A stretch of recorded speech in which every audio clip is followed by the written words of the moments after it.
सभी साथियों को राम राम। स्वागत है आप सभी का आपके अपने YouTube channel GK GS by Harish Bharadwaj official YouTube channel के अंदर। जैसे कि आप सभी जानते हैं, इंडिया जीके की जो है हमारी सीरीज चल रही है और ये जो हमारी सीरीज चल रही है ये एचएसएससी 2026 के लिए हमारी सीरीज चल रही है। इसके अंदर जो है हम काफ़ी आगे तक आ चुके हैं, 50 लेक्चर यानी कि हाफ सेंचुरी हम कंप्लीट कर चुके हैं और ऑलमोस्ट जो है हिस्ट्री हम कंप्लीट कर चुके हैं। आज हम यहाँ से क्या स्टार्ट कर रहे हैं, आज हम यहाँ से जो है पॉलिटी स्टार्ट कर रहे हैं मेरे भाई। ठीक है, अब डायरेक्ट जो है 12 लेक्चर आएंगे। ठीक है, 12 क्लासेस किसकी आएंगी, 12 क्लासेस जो है पॉलिटी की आएंगी और उसके बाद जो है ज्योग्राफी की भी 12 क्लासेस आने वाली है मेरे भाई। ठीक है, 12 क्लासेस, 1 सेकेंड बता देता हूँ थोड़ा सा। 12 क्लासेस आने वाली हैं और टोटल की बात करूँ तो टोटल इसके अंदर हम कितनी क्लासेस देखने वाले हैं, तो 74 या फिर 75 के आसपास जो है हम यहाँ पर क्लासेस देखने वाले हैं। तब तक हमारी इंडिया जीके कंप्लीट हो जाएगी। 1000 क्वेश्चनों का जो है टॉप एमसीक्यू का मैंने जो आपसे प्रॉमिस किया था वो यहाँ पर कंप्लीट हो जाएगा। बट घबराने की कोई जरूरत नहीं है, ये हमारा जो है फर्स्ट फेज चल रहा है। जैसे ही हमारा फर्स्ट फेज खत्म होगा उसके बाद जो है हम अपना प्रैक्टिस सेट यानी कि सेकंड और अंतिम जो बाण होता है ना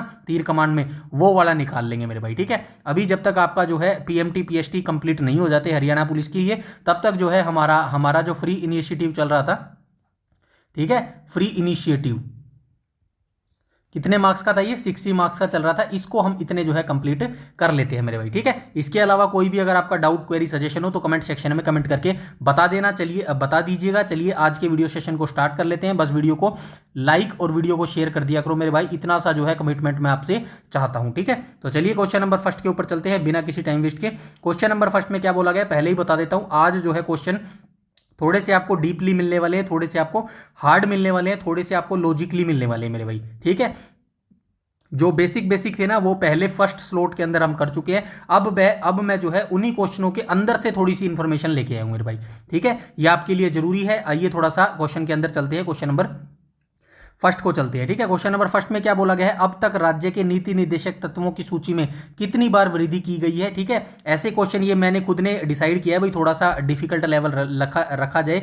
जिस हिसाब से समय चल रहा है और जिस हिसाब से कैंडिडेट बढ़ रहे हैं, वैकेंसी कम होती जा रही है ना, उस हिसाब से जो है हम भी थोड़े से अपने आप को अपग्रेड और लेवल को अपग्रेड करने की कोशिश करेंगे। कमेंट सेक्शन में जरूर बताना कि भाई क्वेश्चनों का लेवल कैसा है और जो है ये लेवल ठीक है या फिर बिल्कुल ईजी कर दिए जाए, ये भी आप बता देना। और ऐसे क्वेश्चन आपने यहाँ पर पढ़ रहे हैं ये भी आप बताना कैसे क्वेश्चन आपको लग रहे हैं मेरे भाई। ठीक है, तो चलिए क्वेश्चन नंबर फर्स्ट को देख लेते हैं। क्या बोला गया, अब तक राज्य के नीति निर्देशक तत्व, यहाँ पे नीति निर्देशक की बात हुई है तो आइए मैं थोड़ा सा बता देता हूं नीति निर्देशक तत्व के बारे में। वैसे हम पहले भी बात कर चुके हैं बट जितनी बार आपके दिमाग के आगे से ये चीजें निकलेंगी, ठीक है, उतना आपके लिए ये इंपॉर्टेंट रहने वाला है, उतनी ही चीजें आपको याद रहेंगी मेरे भाई। ठीक है, नीति निर्देशक की बात करूं तो ये कौन से भाग के अंदर है, भाग 4 के अंतर्गत है मेरे भाई। ठीक है, भाग ये 4 के अंतर्गत है और अनुच्छेद किस अनुच्छेद के अंतर्गत आती है, एवरीथिंग डिटेल सारी नीचे कुछ लिखी गई है। घबराने की कुछ जरूरत नहीं है, बस आपको सिर्फ इतना सा काम करना है, जो मैं बोल रहा हूं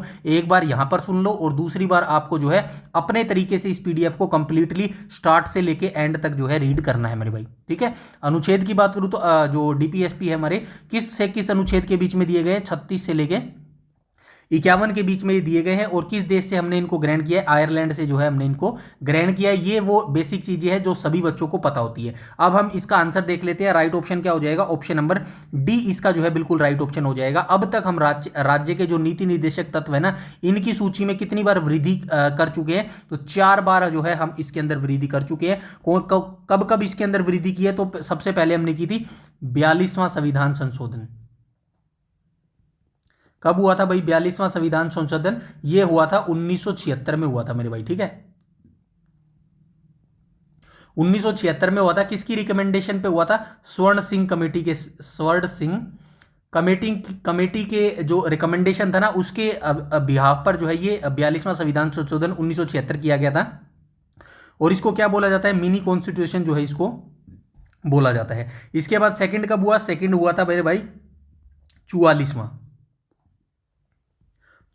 संशोधन हुआ था। ठीक है, और 44वां संविधान संशोधन कब हुआ था, 1978 में हुआ था। और उसके बाद 2 और संविधान संशोधन हुए थे, कहां पर लिख देता हूं, यहां पर लिख देता हूं। ठीक है, दो के बाद तीसरा कब हुआ था, पहला कब हुआ, पहला जो है यहां पे लिख देता हूं, पहला हुआ 42वां, कब हुआ 1976 में। दूसरा कब हुआ? दूसरा कब हुआ भाई? 44वां हुआ ना, 44वां हुआ 1978 में हुआ। तीसरा कब हुआ? तीसरा हुआ मेरे भाई 86वां संविधान संशोधन, ठीक है।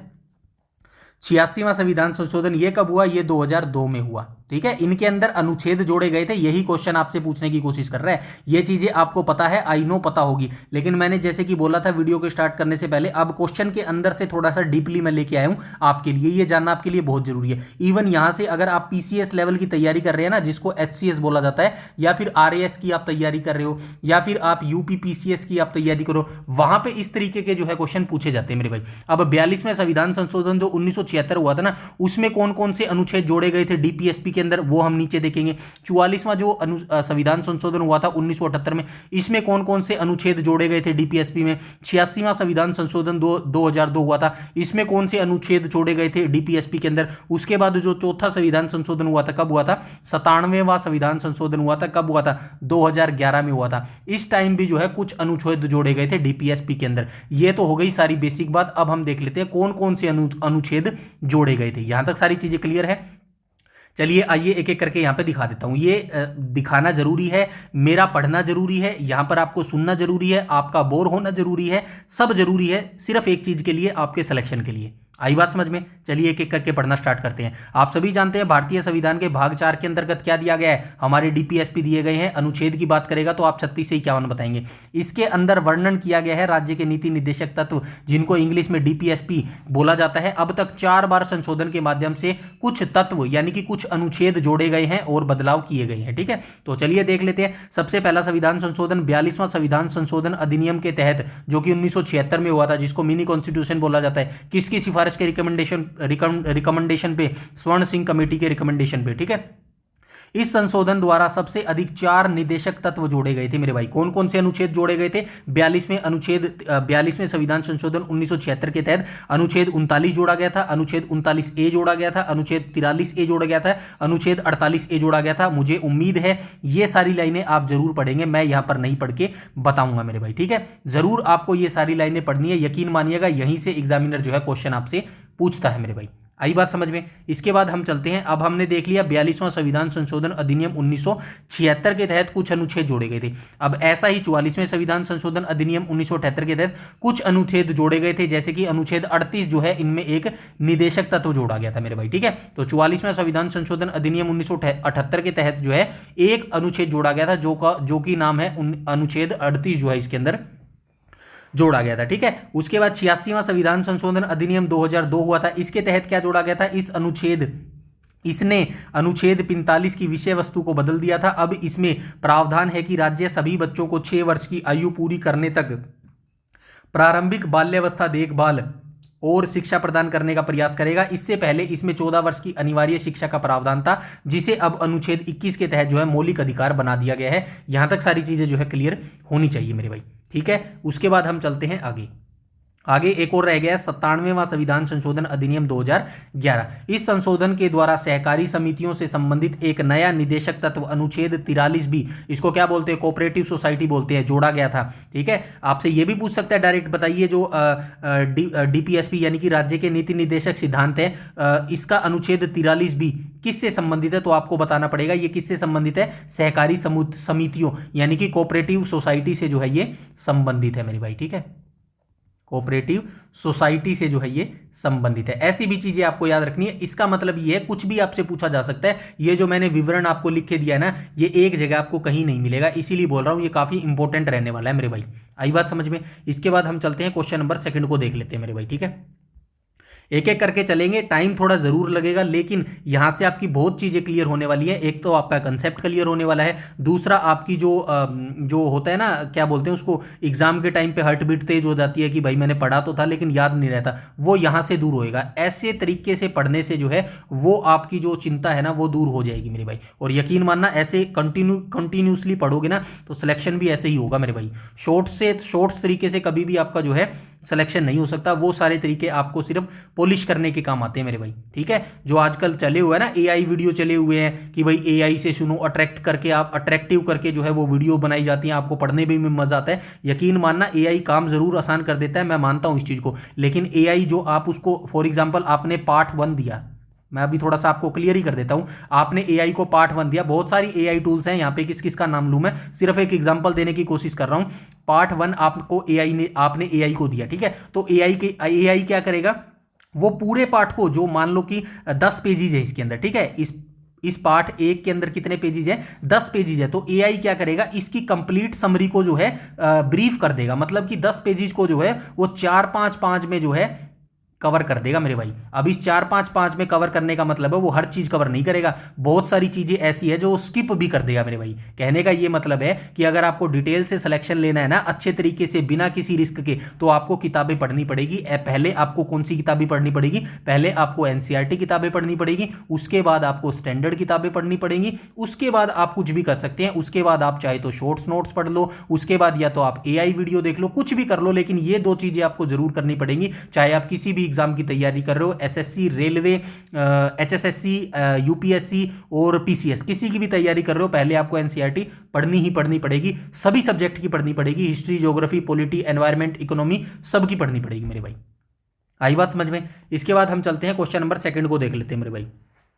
क्वेश्चन नंबर 2 में क्या बोला गया है, तो क्वेश्चन नंबर 2 में बोला गया 42वें संविधान संशोधन द्वारा कौन कौन से नए नीति निदेशक तत्व जोड़े गए थे। तो अभी ऊपर बात करके आए 42वां संविधान संशोधन के द्वारा जो है 1978 में हुआ था, डिटेल से देख के आए तो कौन कौन से निदेशक तत्व जोड़े गए थे भाई। कमजोर वर्ग को सामान्य न्याय एवं निःशुल्क कानूनी सहायता, ये जोड़ा गया था। उद्योगों में श्रमिकों की भागीदारी, ये भी जोड़ा गया था। बच्चों के स्वस्थ विकास के अवसर, ये भी जोड़ा गया था।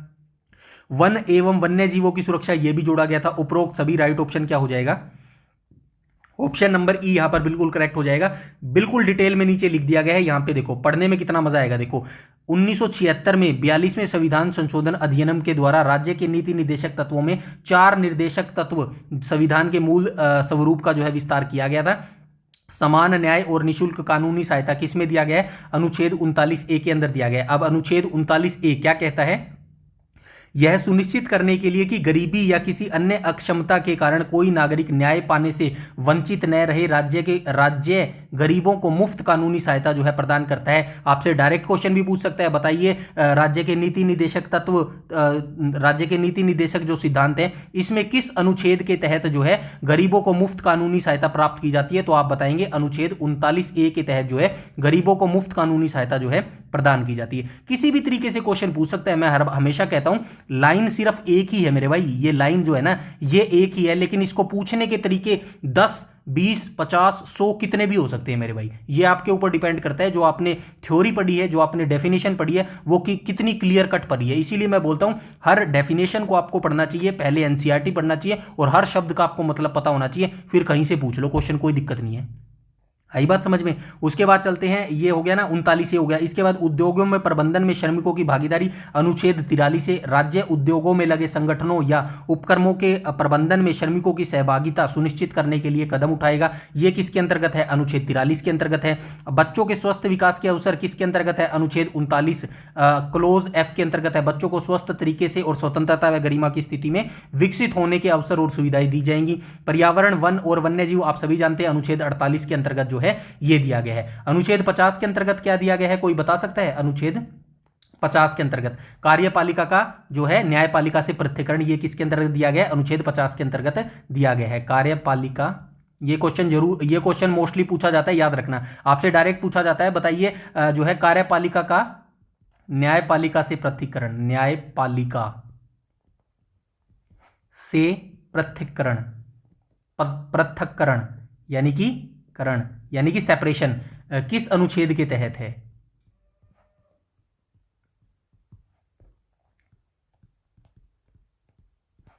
तो आप बताएंगे अनुच्छेद 50 के तहत है ये मेरे भाई। यहां तक आई बात समझ में। इसके बाद हम चलते हैं क्वेश्चन नंबर 3 के अंदर चलते हैं मेरे भाई, ठीक है। तो क्वेश्चन नंबर 3 में क्या बोला गया, क्वेश्चन नंबर 3 में बोला गया मौलिक अधिकार और नीति निदेशक तत्वों में प्रमुख अंतर क्या है। तो आप सभी जानते हैं यहां पे मौलिक अधिकार हैं, ठीक है, यहाँ पे मौलिक अधिकार हैं, और जो हमारे डीपीएसपी हैं अधिकार, जो हमारे डीपीएसपी हैं वो मैं ऊपर 2 क्वेश्चनों में डिटेल से उनके बारे में बता के आया हूं। भाग किसके अंतर्गत है, ये भाग 3 के अंतर्गत है भाई मेरे भाई, ठीक है। मौलिक अधिकार हमारे किस भाग के अंतर्गत है, भाग 3 के अंतर्गत है। किस देश से हमने इनको ग्रहण किया है, संयुक्त राज्य अमेरिका से हमने इनको ग्रहण किया है, यानी कि यूएसए से हमने इनको ग्रहण किया है। अगर अनुच्छेद आपसे पूछे तो अनुच्छेद आप क्या बताएंगे, तो ये दिए गए हैं मेरे भाई 12 से 35 के बीच में जो है हमारे जो मौलिक अधिकार है वो सारे दिए गए हैं मेरे भाई। ठीक है, तो क्वेश्चन नंबर 3 का राइट ऑप्शन क्या हो जाएगा? तो इन तत्वों में प्रमुख अंतर क्या है?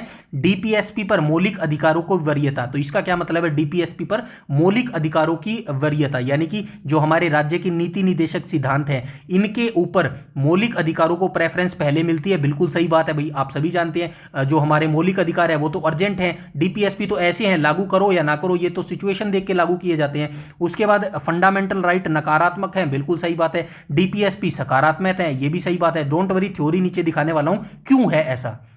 फंडामेंटल राइट्स न्यायालय में परिवर्तनीय है, आप सभी जानते हैं भाई। अगर आपका कोई भी फंडामेंटल राइट्स जो है वो वॉयलेंस हो जाता है, यानी कि उसका कोई जो है कर देता है, मिसयूज हो जाता है, तो आप सीधा जो है न्यायालय यानी कि सुप्रीम कोर्ट भी जा सकते हैं अनुच्छेद 32 के तहत, और जो है हाई कोर्ट भी जा सकते हैं अनुच्छेद 226 के तहत। लेकिन अगर डीपीएसपी जो है आपका हनन हो जाता है डीपीएसपी का, तो आप कोर्ट नहीं जा सकते मेरे भाई। तो राइट ऑप्शन क्या हो जाएगा? ऑप्शन नंबर डी हो जाएगा। सभी जो है ये मुख्य अंतर हो जाएंगे मेरे भाई। ठीक है, अब एक एक करके देखते हैं। यहाँ पे देखो, मौलिक अधिकार फंडामेंटल राइट्स और राज्य के नीति निदेशक तत्व भारतीय संविधान के दो महत्वपूर्ण स्तंभ है, लेकिन इनमें जो है कुछ बुनियादी अंतर है। न्यायालय में परिवर्तनीय, यह सबसे प्रमुख अंतर है। मौलिक अधिकार न्यायोचित जस्टिकेबल है, यानी इनका उल्लंघन होने पर आप सीधे न्यायालय अनुच्छेद 32 और अनुच्छेद 226, अनुच्छेद 32 के तहत कहां पर जाते हैं? सुप्रीम कोर्ट जाते हैं, और अनुच्छेद 226 के तहत कहां पर जाते हैं?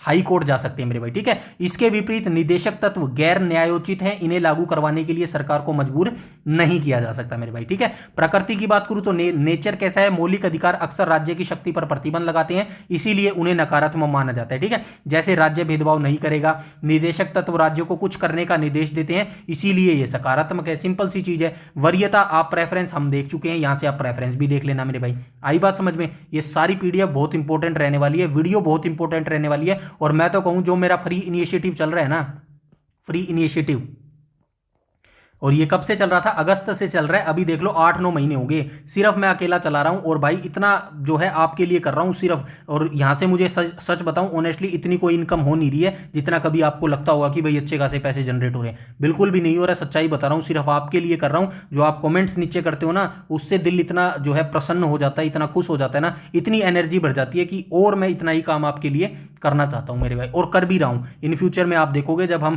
प्रैक्टिस सेट लगाएंगे ना, कैसे कैसे क्वेश्चन और कैसे कैसे क्विज आपको मिलने वाली है मेरे भाई। ठीक है, तो चलिए आगे चलते हैं। क्वेश्चन नंबर 4 को देख लेते हैं।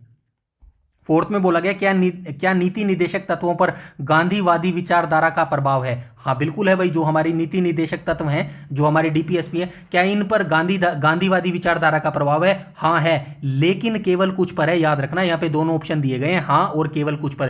तो इससे आप याद रखना, कुछ बच्चे हाँ भी लगा सकते हैं, हाँ आपको नहीं लगाना है, केवल कुछ पर लगाना है। जो डीपीएसपी हमारे दिए गए ना 36 से लेके 51 तक, सभी पर गांधीवादी प्रभाव नहीं है, कुछ ही अनुच्छेदों पर जो है गांधीवादी प्रभाव है। किन किन पर है आइए देख लेते हैं, यहां से देख लेते हैं। भारतीय संविधान में निदेशक तत्वों का आधिकारिक वर्गीकरण नहीं किया गया है, लेकिन उनकी अंतर्वस्तु और दिशा के आधार पर उन्हें 3 श्रेणियों में बांटा गया है। समाजवादी, गांधीवादी और उदारबोधिक, 3 कैटेगरी में जो है इनको बांटा गया है। तो यहां पे देख लो, निदेशक तत्वों के अंतर्गत निम्नलिखित अनुच्छेद गांधीवादी विचारधारा को प्रतिबिंबित करते हैं। मतलब कि ये जो नीचे अनुच्छेद दिए गए हैं ना, अनुच्छेद 40 हो गया, अनुच्छेद 43 हो गया, अनुच्छेद 43B हो गया, अनुच्छेद 46 हो गया, अनुच्छेद 47 हो गया, अनुच्छेद 48 हो गया, ये सारे जो अनुच्छेद दिए गए हैं ना, इनकी सारी विचारधारा जो है गांधी से मिलती जुलती है, गांधी से प्रतिबिंबित है। इसीलिए जो है यहाँ पे क्या लिखा गया है? यहाँ पे लिखा गया केवल कुछ ही नीति निदेशक तत्वों पर जो है गांधीवादी विचारधारा का प्रभाव है। अब आई होगी बात समझ में, मेरे हिसाब से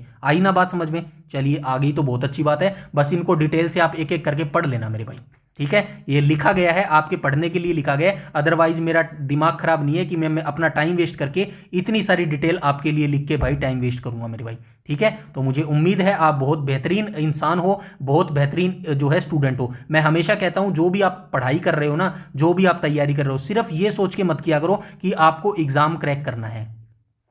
ठीक है, ठीक है, क्या करना है? आपको एग्जाम क्रैक करना है, आपको सरकारी नौकरी लगना है मेरे भाई।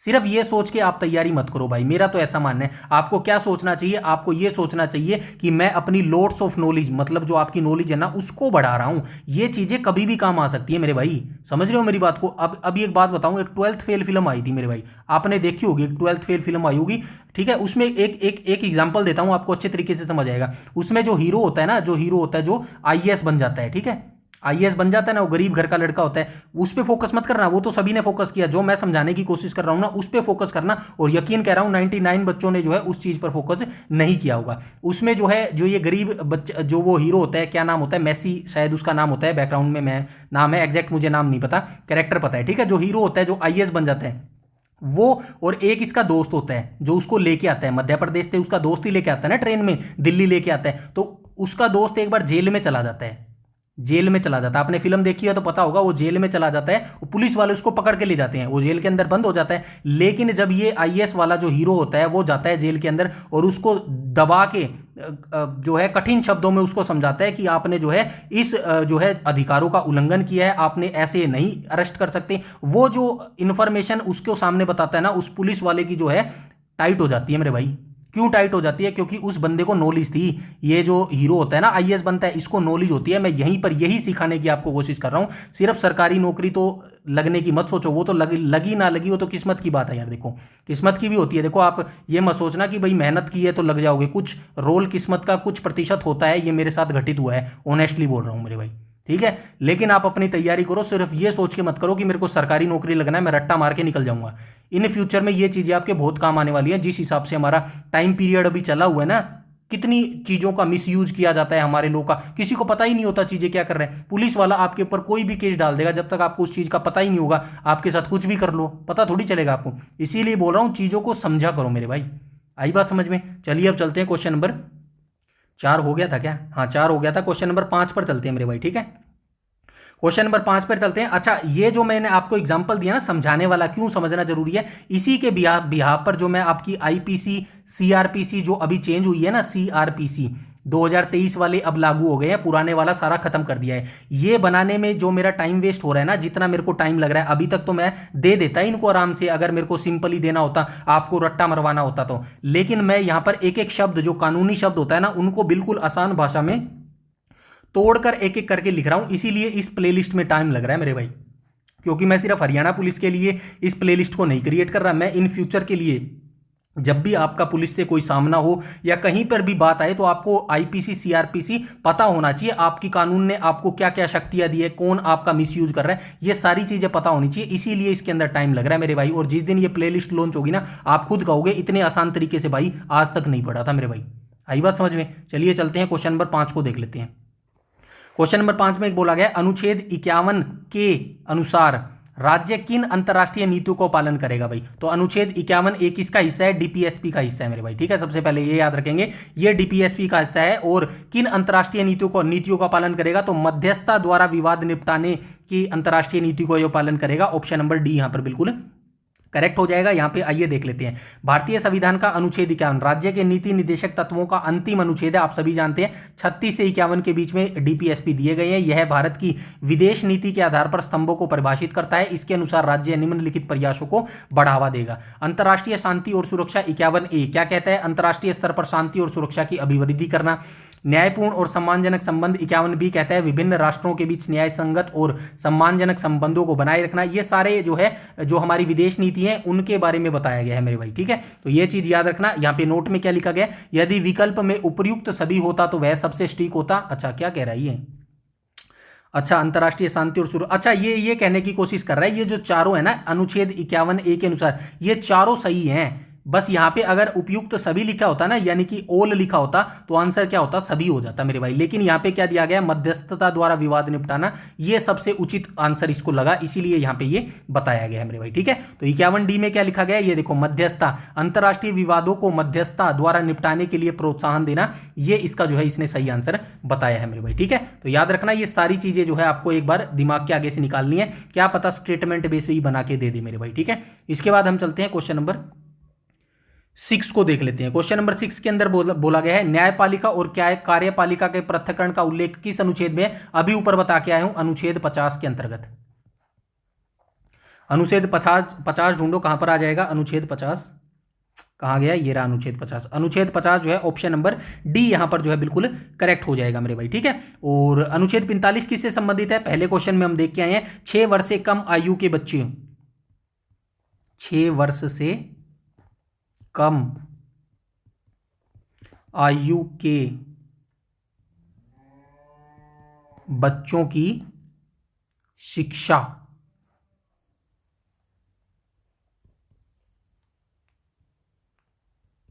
शिक्षा से जो है ये संबंधित हो जाएगा, ठीक है। अनुच्छेद 46 किससे संबंधित है, अनुसूचित जातियों यानी कि एससी और एसटी, ठीक है। एससी और एसटी और अन्य कमजोर जो वर्ग है ना, उनके आर्थिक हितों को बढ़ावा देने से संबंधित है, ये अनुच्छेद 46 हो जाएगा, ठीक है। अनुच्छेद 48 ऊपर देख के आए, किससे संबंधित है, कृषि और पशुपालन से,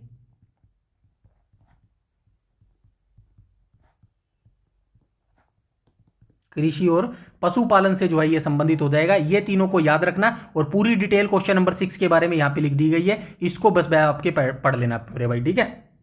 ये क्वेश्चन एग्जामिनर का बहुत फेवरेट है, एसएससी रेलवे के अंदर तो आपसे डायरेक्ट पूछता है, बताइए किस अनुच्छेद के तहत जो है जुडिशरी और एग्जीक्यूटिव को जो है पृथक किया जाता है, तो अनुच्छेद 50 के तहत, जो कि डीपीएसपी का पार्ट हो जाएगा मेरे भाई, ठीक है। क्वेश्चन नंबर 7 पर चलते हैं।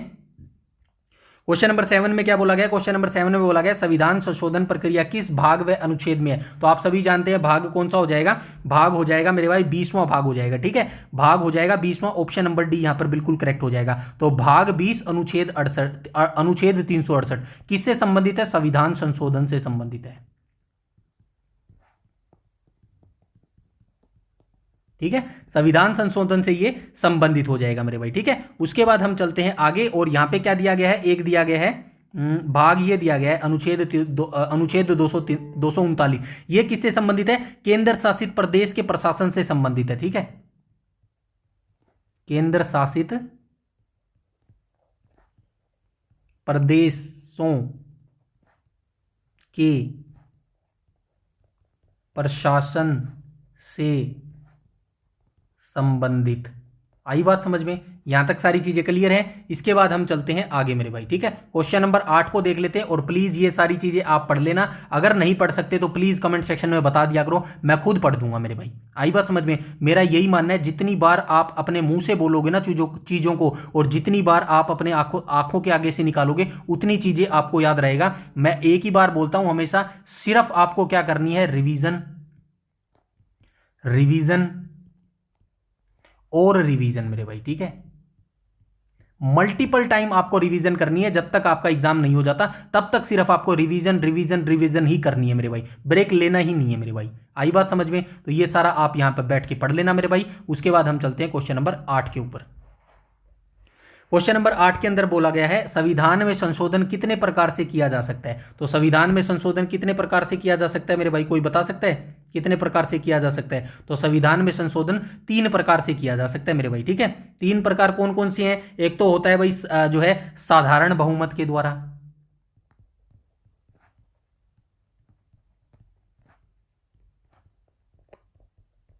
ये हो गया पहला। दूसरा क्या होता है, दूसरा होता है भाई विशेष बहुमत के द्वारा, बहुमत के द्वारा। और तीसरा क्या होता है भाई, तीसरा होता है विशेष बहुमत और विशेष बहुमत और आधे राज्यों के विधानमंडल,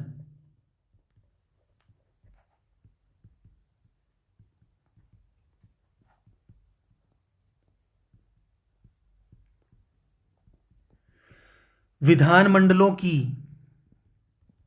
स्वीकृति द्वारा। आई बात समझ में, पता चला क्वेश्चन क्या पूछ रहा है, क्वेश्चन पूछ रहा है संविधान संशोधन। सबसे पहले आपको यह चीज याद रखनी है, संविधान जो संशोधन है किस भाग में दिया गया है, भाग 20 के अंदर दिया गया है, अनुच्छेद 368 के तहत दिया गया है। मुझे पता है आपको भी पता है ये चीज, क्योंकि बहुत सारे वनडे एग्जाम्स में यहीं तक क्वेश्चन पूछ लेते हैं, लेकिन मैंने थोड़ा डीपली बताया। मैंने कहा कि भाई अब आपसे ये कोई एग्जामिनर डेफिनेटली एचएसएससी वाला होगा तो ये जरूर पूछने की संभावना है, बताइए संविधान संशोधन कितने प्रकार से किया जा सकता है, तो ये 3 प्रकार है। जो है साधारण बहुमत के द्वारा भी संविधान संशोधन किया जा सकता है, विशेष बहुमत के द्वारा भी संविधान संशोधन किया जा सकता है, या फिर विशेष बहुमत और आधे राज्यों के विधानमंडलों की स्वीकृति के द्वारा भी जो है ये संविधान संशोधन जो है किया जा सकता है मेरे भाई। ठीक है, यहां तक सारी चीजें क्लियर हैं। ये सारा जो है आप यहां से पढ़ लेना ताकि आपको अच्छे तरीके से समझ आए। जो तीनों मैंने बताए हैं, विशेष बहुमत, बहुमत और विशेष बहुमत और राज्यों के द्वारा, तो ये सारी चीजें मैंने यहां पे लिख दी है मेरे भाई। ठीक है, आगे चलें, क्वेश्चन नंबर 9 को देख लेते हैं मेरे भाई। ठीक है,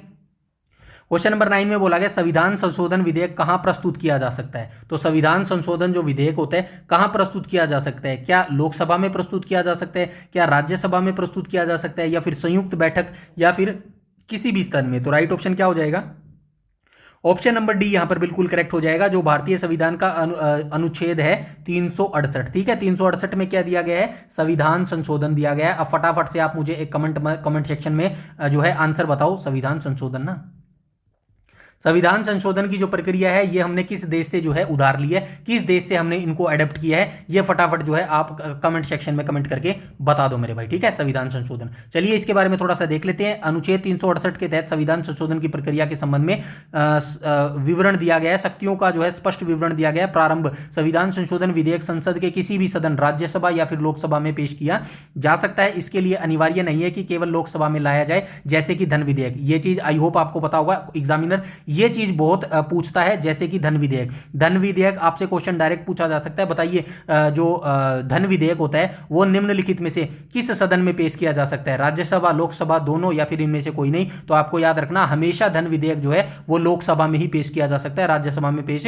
नहीं किया जा सकता। लेकिन जो संविधान संशोधन विधेयक होता है ये किसी भी सदन में पेश किया जा सकता है, राज्यसभा हो सकता है, लोकसभा हो सकता है। यहां तक आई बात समझ में?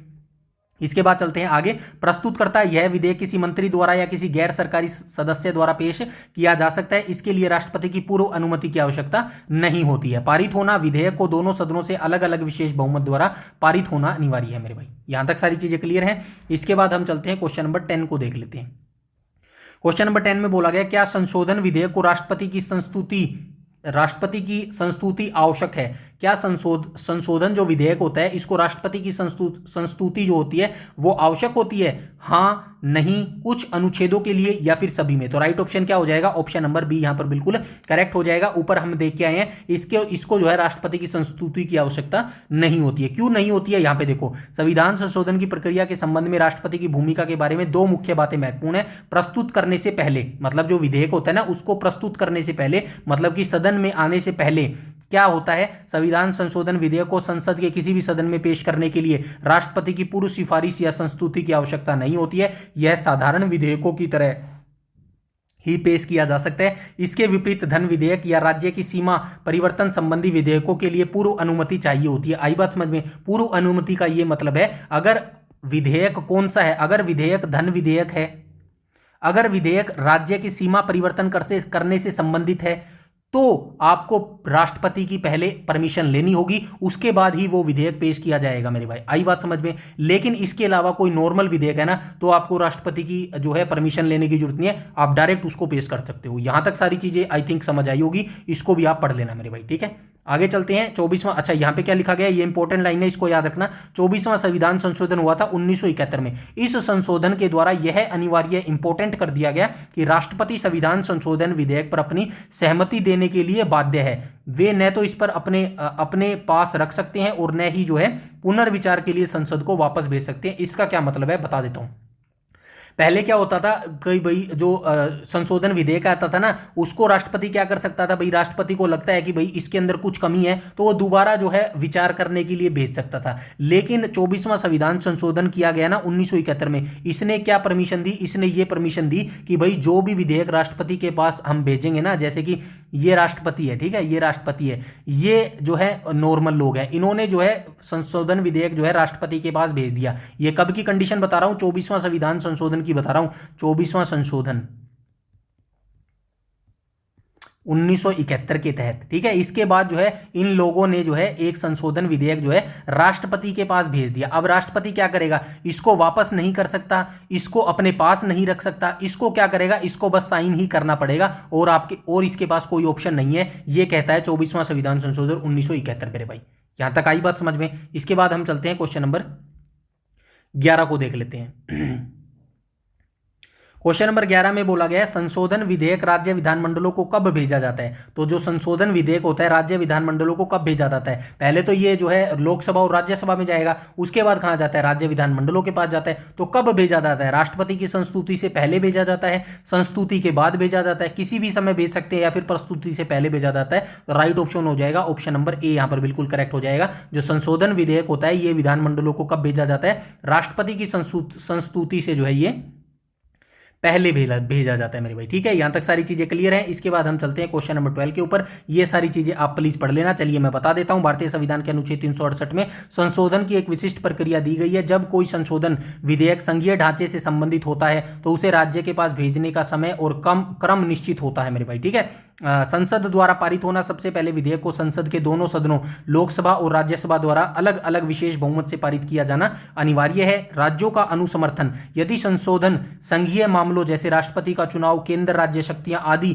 से जुड़ा है तो संसद से पारित होने के बाद इसे राज्यों के विधानमंडल को भेजा जाता है। कम से कम आधे राज्यों 1/2 विधानमंडलों द्वारा साधारण बहुमत से प्रस्ताव पारित होना आवश्यक है। राष्ट्रपति की सहमति, राज्यों से मंजूरी मिलने के बाद ही विधेयक को अंतिम रूप से राष्ट्रपति के पास उसके हस्ताक्षर के लिए भेजा जाता है। राष्ट्रपति इस पर अपनी सहमति देने के लिए बाध्य है, जैसा कि हम ऊपर देख के आए मेरे भाई। यहां तक सारी चीजें क्लियर है। कुछ भी दिक्कत आती हो ना, वैसे तो पहले मुझे लगता है इतना सिंपल भाषा में मैंने लिखा है, बोल रहा हूं, नहीं आनी चाहिए कोई दिक्कत। फिर भी कुछ आता है ना तो कमेंट सेक्शन में कमेंट करके बता देना, जैसा ही टाइम मिलेगा आपका रिप्लाई डेफिनेटली करूंगा मेरे भाई। आई बात समझ में। इसके बाद चलते हैं क्वेश्चन नंबर 12 को देख लेते हैं। क्वेश्चन नंबर 12 में बोला गया है अधिकांश अनुच्छेदों में संशोधन के लिए कौन सी प्रक्रिया अपनाई जाती है। जो मोस्टली अनुच्छेद होते हैं ना, संशोधन के लिए कौन सी प्रक्रिया अपनाई जाती है, साधारण बहुमत की प्रक्रिया अपनाई जाती है, विशेष बहुमत की प्रक्रिया अपनाई जाती है, विशेष बहुमत प्लस राज्य अनुमोदन की प्रक्रिया अपनाई जाती है, या फिर कोई नहीं। तो राइट ऑप्शन क्या हो जाएगा, जो मोस्टली अनुच्छेद होते हैं ना संशोधन के लिए, उनमें जो है विशेष बहुमत की जो है प्रक्रिया अपनाई जाती है मेरे भाई। ठीक है, ये आप यहां से बैठ के पढ़ लेना प्लीज। ठीक है, आई होप पढ़ लोगे। ठीक है, थोड़ा सा ही दिया गया है, ये पढ़ लेना भाई। यहां पे हर चीज को मैंने लिख दिया है, बस आपको पढ़ना है। यहां पे क्या लिखा गया है, विशेष बहुमत, जो कि इस क्वेश्चन का आंसर है। संविधान के ज्यादातर हिस्सों जैसे मौलिक अधिकार और नीति निर्देशक तत्वों को इसी प्रक्रिया से बदला जाता है। इसमें सदन की कुल सदस्य संख्या का बहुमत और उपस्थित एवं मतदान करने वाले सदस्यों का 2/3 समर्थन होना जरूरी है। ये हो गई विशेष बहुमत की बात। यहाँ पे साधारण बहुमत का भी मैंने लिख दिया है, यहाँ पे विशेष बहुमत प्लस आधे राज्यों का अनुमोदन भी लिख दिया। बस आप पढ़ने वाले होने चाहिए भाई। एवरीथिंग चीज मैंने एक ही जगह लाके पटक दिए मेरे भाई आपके लिए। आई बात समझ में। इसके बाद हम चलते हैं क्वेश्चन नंबर 13 को देख लेते हैं। क्वेश्चन नंबर 13 में क्या बोलता है, संशोधन विधेयक पर दोनों सदनों में मतभेद होने पर संयुक्त बैठक। तो भाई जब संशोधन विधेयक पर दोनों सदनों में मतभेद हो जाता है तो संयुक्त बैठक हो सकती है। क्या संयुक्त बैठक हो सकती है, संयुक्त बैठक नहीं हो सकती, स्पीकर की सहमति से या फिर कभी नहीं। तो राइट ऑप्शन क्या हो जाएगा, ऑप्शन नंबर बी हो जाएगा। संशोधन विधेयक पर सदनों में अगर मतभेद हो जाता है ना तो संयुक्त बैठक यानी कि ज्वाइंट जो होती है ना बैठक होती है, उसका कोई भी प्रावधान नहीं है। तो राइट ऑप्शन हो जाएगा ऑप्शन नंबर बी यहां पर जो है बिल्कुल करेक्ट हो जाएगा। यहां पे देखो, संविधान संशोधन के मामले में दोनों सदनों यानी कि लोकसभा और राज्यसभा के बीच असहमति होने पर संयुक्त बैठक का जो है कोई भी प्रावधान यहां पर नहीं है मेरे भाई। ठीक है, आई बात समझ में। चलिए, अच्छा एक कमेंट सेक्शन में कमेंट करके आप मुझे बताओ किस अनुच्छेद के तहत जो है संयुक्त बैठक की अध्यक्षता कौन करता है मेरे भाई। ठीक है, चलिए अनुच्छेद छोड़ो, ये बताओ संयुक्त बैठक की जो अध्यक्षता होती है वो कौन करता है मेरे भाई। आई बात समझ में। चलिए आगे चलते हैं। यहाँ पे क्या लिखा गया, अनुच्छेद 108 की सीमा। संविधान का अनुच्छेद 108 साधारण विधेयक के लिए संयुक्त बैठक की अनुमति देता है, लेकिन यह संविधान संशोधन विधेयक पर लागू नहीं होता है मेरे भाई। ठीक है, अनिवार्यता परिणाम दोनों पढ़ लेना। इसके बाद चलते हैं क्वेश्चन नंबर 14 पर। 14 में बोला है अनुच्छेद 368 में संशोधन हेतु क्या संसद को विशेष बहुमत और कम से कम आधे राज्यों का अनुसमर्थन आवश्यक होता है। तो अनुच्छेद 368 के तहत आप सभी जानते हैं संविधान संशोधन किया जाता है, और इसके तहत मतलब अनुच्छेद 368 में संशोधन हेतु क्या संसद को विशेष बहुमत और कम से कम आधे राज्यों का अनुसमर्थन आवश्यक होता है। हाँ होता है, ऑप्शन नंबर ए यहाँ पर बिल्कुल करेक्ट हो जाएगा। यहाँ पे देखो, यह एक बहुत ही महत्वपूर्ण तकनीकी बिंदु है। भारतीय संविधान के अनुच्छेद 368 में खुद संशोधन की प्रक्रिया दी गई है। यदि संसद अनुच्छेद 368 में से कोई भी बदलाव करना चाहती है तो उसे सबसे कठिन प्रक्रिया से गुजरना पड़ता है। संघीय प्रावधान, अनुच्छेद 368 को संघीय प्रावधान की श्रेणी में रखा गया है। प्रक्रिया, इसे बदलने के लिए संसद के दोनों सदनों में विशेष बहुमत यानी कि 2/3 सदस्य की आवश्यकता होती है। राज्यों की भूमिका, संसद से पारित होने के बाद इसे कम से कम आधे 50% राज्यों के विधानमंडलों से भी मंजूरी करवाना अनिवार्य है। ऐसा क्यों है तो देख लेते हैं ऐसा क्यों है। कोई भी सरकार अकेले केवल संसद के दम पर संविधान बदलने के नियमों को इतना आसान न बना दे कि वह अपनी मर्जी से पूरे संविधान को ही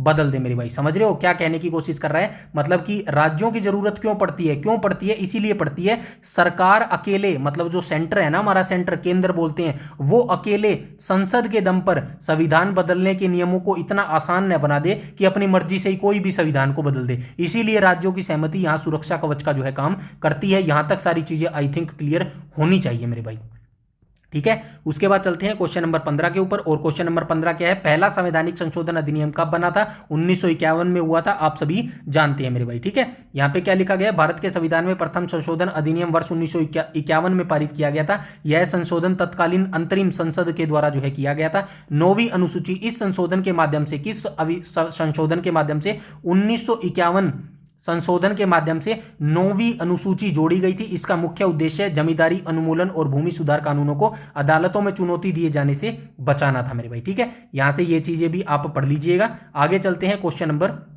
16। अच्छा कितने हैं इसके अंदर क्वेश्चन?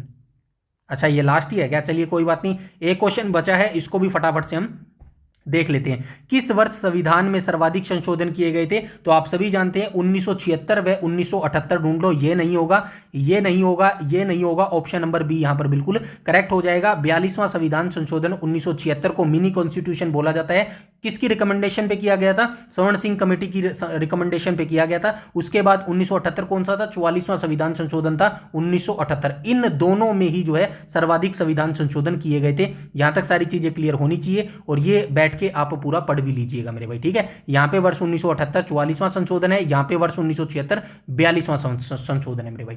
आई बात समझ में? यहां पे हमारी वीडियो खत्म होती है। तो आज हमारे सेकंड स्लॉट का फर्स्ट टॉपिक था मेरे भाई, फर्स्ट टॉपिक पॉलिटी था मेरे भाई, ठीक है।